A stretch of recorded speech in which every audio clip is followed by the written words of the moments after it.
Selamat datang di channel Langkah Positif.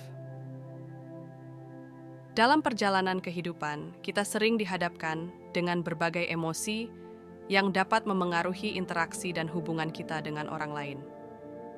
Salah satu emosi yang paling menantang untuk dikendalikan adalah kemarahan. Namun, di balik kekuatan yang tersembunyi dalam kemarahan, terdapat seni dan kebijaksanaan dalam mengelolanya.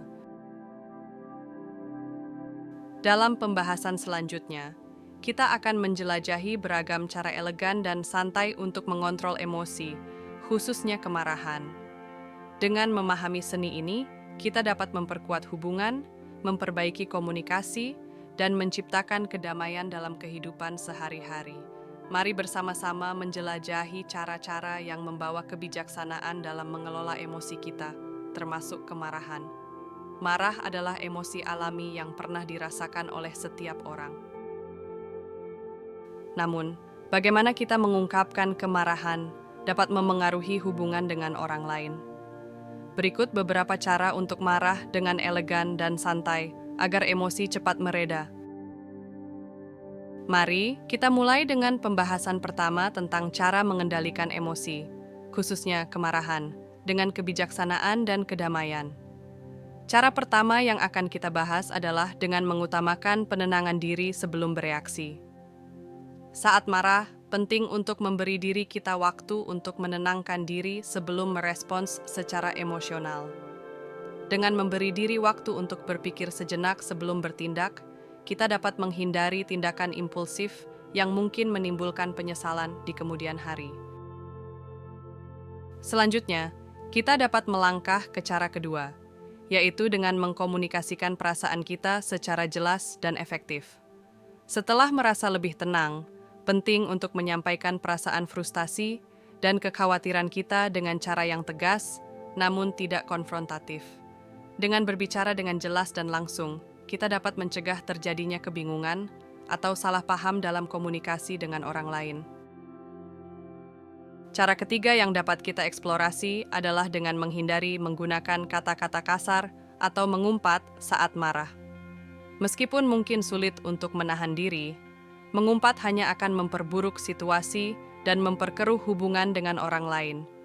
Sebaliknya, kita dapat memilih untuk mengekspresikan perasaan kita dengan bahasa yang sopan dan terkontrol, sehingga pesan yang ingin disampaikan tetap jelas dan terhormat. Kita eksplorasi lebih dalam tentang cara kedua untuk mengendalikan emosi, yaitu dengan mengkomunikasikan perasaan secara jelas dan efektif. Setelah kita merasa lebih tenang dan dapat berpikir dengan jernih, langkah selanjutnya adalah menyampaikan perasaan frustasi dan kekhawatiran kita kepada orang lain. Penting untuk menyampaikan pesan dengan cara yang tegas namun tidak konfrontatif, agar pesan kita dapat dipahami dengan baik tanpa menimbulkan pertengkaran atau konflik yang lebih besar. Ketika kita menyampaikan perasaan secara langsung dan jelas, ini membantu orang lain memahami perspektif dan pengalaman kita. Dengan begitu, mereka dapat lebih empati dan lebih mampu berkolaborasi untuk menyelesaikan masalah dengan cara yang konstruktif. Komunikasi yang efektif juga membuka ruang untuk dialog terbuka dan jujur, yang merupakan pondasi yang penting dalam membangun hubungan yang sehat dan kuat. Selain itu, mengkomunikasikan perasaan dengan jelas dan efektif juga membantu kita untuk menghindari salah paham atau kebingungan dalam interaksi sosial. Ketika kita mengungkapkan perasaan secara langsung dan tanpa celah, orang lain lebih mungkin untuk mengerti dan merespons dengan bijaksana. Hal ini meminimalkan kemungkinan terjadinya konflik atau ketegangan yang tidak perlu dalam hubungan interpersonal. Dengan demikian, mengkomunikasikan perasaan dengan cara yang jelas dan efektif merupakan langkah penting dalam mengelola emosi dengan bijaksana. Ini membantu kita untuk membangun hubungan yang kuat, meningkatkan pemahaman antar individu, dan menciptakan lingkungan yang lebih harmonis dalam kehidupan sehari-hari. Mari kita bahas cara ketiga dalam mengendalikan emosi dengan bijaksana, menghindari penggunaan kata-kata kasar atau mengumpat saat marah. Meskipun sulit untuk menahan diri dalam situasi yang memicu kemarahan, menggunakan kata-kata kasar atau mengumpat hanya akan memperburuk situasi dan mengintensifkan emosi negatif. Sebaliknya, kita dapat mencoba mengekspresikan perasaan kita dengan bahasa yang sopan, terkendali, dan terhormat. Dengan menghindari penggunaan kata-kata kasar, kita dapat mempertahankan martabat diri sendiri dan menjaga hubungan dengan orang lain tetap harmonis. Penggunaan kata-kata yang sopan dan terkontrol membantu kita untuk tetap tenang dan mempertahankan sikap yang elegan, bahkan dalam situasi yang sulit. Selain itu, hal ini juga menunjukkan kepada orang lain bahwa kita dapat mengendalikan emosi kita dengan bijaksana dan berkomunikasi dengan baik. Selanjutnya, menghindari mengumpat juga membantu kita untuk mempertahankan integritas moral dan etika dalam interaksi sosial. Ketika kita memilih untuk tidak memprovokasi dengan menggunakan kata-kata kasar atau vulgar, kita menunjukkan kepada orang lain bahwa kita menghormati mereka sebagai individu dan anggota masyarakat. Dengan cara ini, kita membangun reputasi yang baik dan dihormati oleh orang lain di sekitar kita. Dalam konteks komunikasi interpersonal, menghindari penggunaan kata-kata kasar atau mengumpat juga memungkinkan kita untuk menjaga suasana hati yang positif dan terbuka. Ini menciptakan ruang untuk dialog yang konstruktif dan membangun hubungan yang saling menghormati. Dengan begitu, kita dapat mencapai pemahaman yang lebih dalam dan mencari solusi bersama untuk mengatasi konflik atau masalah yang muncul. Mari kita telah cara keempat dalam mengendalikan emosi dengan bijaksana. Mengajak orang yang membuat marah berdiskusi.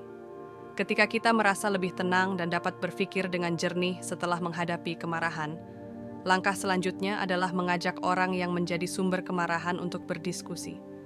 Tujuan dari diskusi ini adalah untuk mencari solusi yang memuaskan bagi kedua belah pihak, serta untuk mencegah terulangnya masalah di masa depan.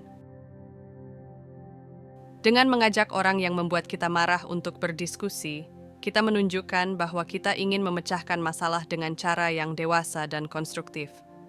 Diskusi ini memberikan kesempatan bagi kedua belah pihak untuk saling mendengarkan dan memahami perspektif masing-masing. Dengan begitu, kita dapat mencapai pemahaman yang lebih baik tentang akar permasalahan dan mencari solusi yang tepat. Mengajak orang yang membuat kita marah untuk berdiskusi juga memberikan kesempatan bagi mereka untuk menyampaikan pandangan dan perasaan mereka. Hal ini penting untuk membangun komunikasi yang terbuka dan menghargai sudut pandang orang lain. Dengan mendengarkan dengan penuh perhatian, kita dapat mengurangi kemungkinan terjadinya kesalahpahaman dan konflik di masa depan. Dalam diskusi ini, penting untuk mempertahankan sikap yang tenang dan terbuka. Hindari mengkritik atau menyalahkan satu sama lain, dan fokuslah pada mencari solusi yang saling menguntungkan. Dengan berbicara secara bijaksana dan terhormat, kita dapat mencapai kesepakatan yang memuaskan bagi semua pihak dan memperkuat hubungan antar individu. Mari kita bahas cara kelima dalam mengendalikan emosi dengan bijaksana, diam. Terkadang dalam situasi di mana kemarahan muncul, diam dapat menjadi respons yang paling efektif. Dengan diam, kita memberikan kesempatan bagi diri sendiri dan orang lain untuk menenangkan diri dan mempertimbangkan kembali situasi dengan lebih jernih. Diam juga dapat menjadi cara untuk menghindari konfrontasi yang tidak perlu. Daripada memperpanjang masalah dengan reaksi impulsif, dia memberikan kesempatan bagi kedua belah pihak untuk meredakan ketegangan dan menemukan solusi yang lebih baik dengan kepala yang dingin. Hal ini juga memungkinkan kita untuk menghindari mengucapkan kata-kata yang mungkin kita sesali di kemudian hari. Selain itu, diam juga dapat menjadi cara untuk mengirim pesan tanpa perlu mengucapkan sepatah kata pun. Terkadang, sikap diam dapat membuat orang lain merasa malu atau menyesal atas perilaku mereka. Dengan tidak memberikan respons yang emosional, kita dapat memberikan pengertian kepada orang lain bahwa kita tidak ingin memperpanjang masalah atau terlibat dalam konflik yang tidak perlu. Namun perlu diingat bahwa menggunakan diam juga harus dilakukan dengan bijaksana. Diam bukan berarti mengabaikan masalah atau membiarkan hal-hal tidak terpecahkan. Setelah situasi telah mereda, penting untuk mencari waktu yang tepat untuk berbicara secara terbuka dan jujur tentang perasaan kita, serta mencari solusi bersama untuk mengatasi masalah yang timbul. Ingatlah bahwa marah yang elegan dimulai dari berpikir terlebih dahulu sebelum bertindak dan mengeluarkan pendapat. Semoga tips ini membantu